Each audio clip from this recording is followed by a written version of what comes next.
Кандайдыр бир кадамдардын негизинде сиз эсептелүү болсо ошол нерсе менен кыйналбай жете турган болсо. Жыйында жарандарга максатты туура коюп, андан финансылык мүмкүнчүлүктөрдү пайдаланууга багыттар берилди. Коомчулукта финансылык сабаттуулуктун жоктугунан ар кандай терс көрүнүштөргө дуушар болушууда. Атап айтсак, жарандар насыя алып же топтолгон акчасын той аштарга туура эмес колдонуу менен ыңгайсыз жагдайларга кабылышууда.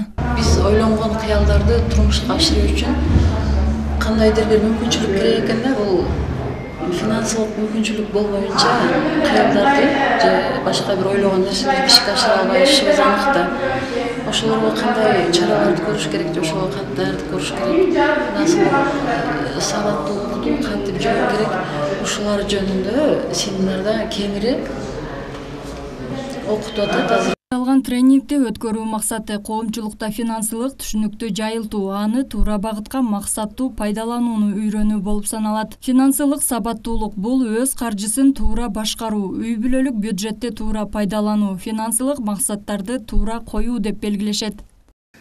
Негизинен бул тренинг Кыргыз Республикасынын президентинин администрациясынын буйртмасы тарабынан ишке ашырылып жатат.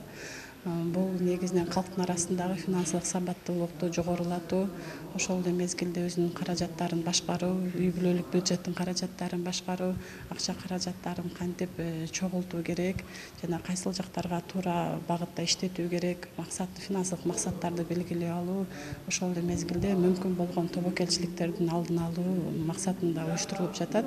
Өлкө башчысы Садыр Жапаров ыкчам чыгымдарга бөгөт коюу багытында атайын жарлыкка кол койгон. Ашыкча ысырапкерчиликтен арылуу калктын турмуш шартын жакшыртууга негиз болорун турмуш өзү тастыктап келет. Мындан улам жөнөкөй жарандардын да финансылык сабаттуулугун жогорулатуу учур талабы болууда. Ал эми бүгүнкү өткөрүлгөн семинар финансылык кербен катары Кыргызстан ичинде бардык облус аймактарда иштеп келүүдө. Эске салсак, бул тренинг 2 күндүк программанын алкагында болмокчу.